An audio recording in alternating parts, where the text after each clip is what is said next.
नमस्कार. आपल्या रोजच्या आयुष्यात ना अनेक कोडी असतात, खूपच किचकट वाटतात.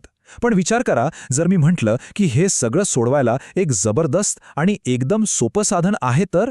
चला, आज आपण तेच बघणार आहोत की बीजगणित म्हणजे अल्जेब्रा ही कोडी कशी चुटकीसरशी सोपी करतो. आता हे कोडं बघा. 5 टेबल आणि 3 खुर्च्यांची किंमत आहे 13,000 रुपये आणि 4 टेबल आणि 4 खुर्च्यांची आहे 12,000 रुपये. आता हे पहिल्यांदा पाहिल्यावर वाटतं की नाही की हे कसं सोडवायचं, म्हणजे माहिती तर दिलीये, पण उत्तर कसं काढणार? इथेच तर खरी गंमत आहे. तर मूळ प्रश्न काय आहे की एका खुर्चीची किंमत किती हेच आपल्याला शोधायचं आहे. चला तर मग कामाला लागूया आणि हे कोडच सोडवूया. आता गणित म्हटल्यावर घाबरायचं काही कारण नाही. आपण इथे काही अवघड आकडेमोड नाही करणार आहोत. उलट आपण काय करणार आहोत तर या शब्दांच्या कोड्याला एका नवीन आणि सोप्या भाषेत बदलणार आहोत. आणि ही भाषा आहे बीजगणिताची. या भाषेमधला सगळ्यात महत्त्वाचा शब्द म्हणजे व्हेरिएबल, ज्याला आपण चल म्हणतो. सोप्या भाषेत सांगायचं तर हे अज्ञात किमतींसाठी वापरलेले शॉर्टकट आहेत. म्हणजे टेबलच्या किमतीला आपण टी म्हणू आणि खुर्चीच्या किमतीला सी. बघा, असं केल्यामुळे मोठ्यातलं मोठं गणितसुद्धा किती सोपं आणि स्पष्ट दिसायला लागतं. आणि हा विचार खूप महत्त्वाचा आहे. बीजगणित म्हणजे फक्त शाळेतला एक विषय नाहीये. नाही, तर गणिताबद्दलची भीती घालून त्याबद्दल आवड निर्माण करण्याचं हे एक साधन आहे. ही पद्धत आपल्याला फक्त उत्तर देत नाही, तर उत्तरापर्यंत पोहोचण्याचा रस्ता दाखवते, आत्मविश्वास वाढवते. ठीक आहे, तर सगळ्यात पहिली आणि सगळ्यात महत्त्वाची पायरी, आपण आपल्या शब्दांच्या कोड्याला गणिती वाक्यात म्हणजे समीकरणात मांडणार आहोत. आणि खरं सांगायचं तर हे एकदा जमलं की समजा अर्धी लढाई आपण जिंकलोच.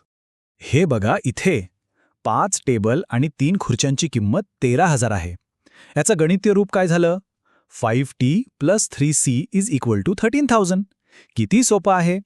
आणि 4 टेबल आणि 4 खुर्च्यांची किंमत 12,000 आहे, म्हणजे 4t + 4c = 12,000.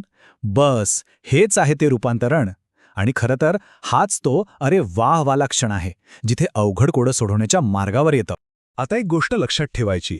समीकरण म्हणजे ना एका तराजूसारखं असतं, एकदम बॅलन्स्ड. म्हणजे त्याची डावी बाजू आणि उजवी बाजू नेहमीच सारखीच असली पाहिजे. तराजूची दोन्ही पारडी जशी समान ठेवावी लागतात, तसंच हे आहे. आणि हा एकच साधा नियम आपल्याला हे कोडं सोडवायला मदत करणार आहे. बरं, तर आता आपलं कोडं गणिती भाषेत तयार आहे. आता वेळ आली आहे ती उत्तर शोधण्याची. त्यासाठी एका सरळ सोप्या प्रक्रियेचा वापर करूया. चला तर मग उलगडूया हा कोडं.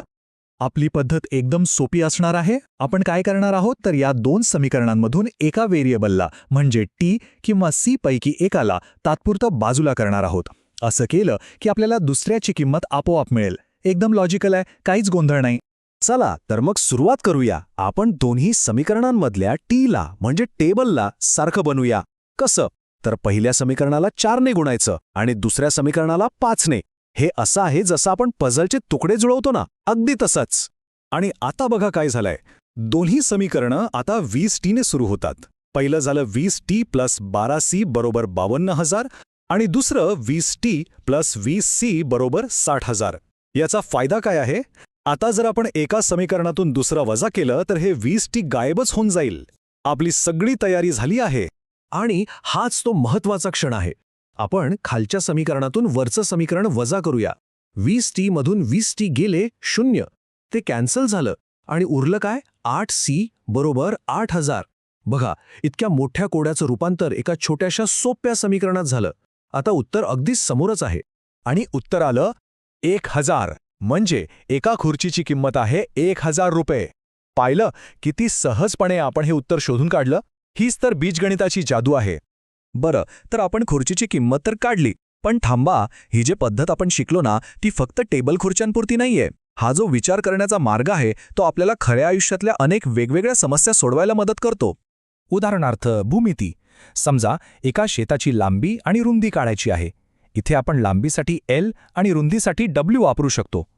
मग दिलेल्या माहितीवरून समीकरण तयार करायचं आणि उत्तर काढायचं. पद्धत अगदी तीच. किंवा अगदी संख्यांशी संबंधित कोडी घ्या. एका संख्येच्या वर्गातून त्या संख्येची तिप्पट वजा केली तर 18 मिळतात. हे ऐकायला किचकट वाटतं, पण याचंही समीकरण बनवता येतं. म्हणजे बघा, ही पद्धत किती वेगवेगळ्या ठिकाणी वापरता येते.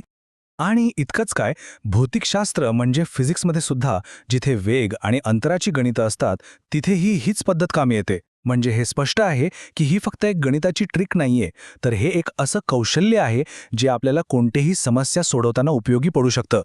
तर मग जाता जाता एक विचार करूया. आपल्या आयुष्यात अशी कोणती समस्या आहे जी खूप मोठी आणि अवघड वाटतीये? काय माहीत, कदाचित ती समस्या फक्त एका समीकरणात मांडण्याची वाट बघत असेल. कारण बीजगणिताची ही भाषा आपल्याला फक्त गणित नाही तर तर्कशुद्ध विचार करायला शिकवते.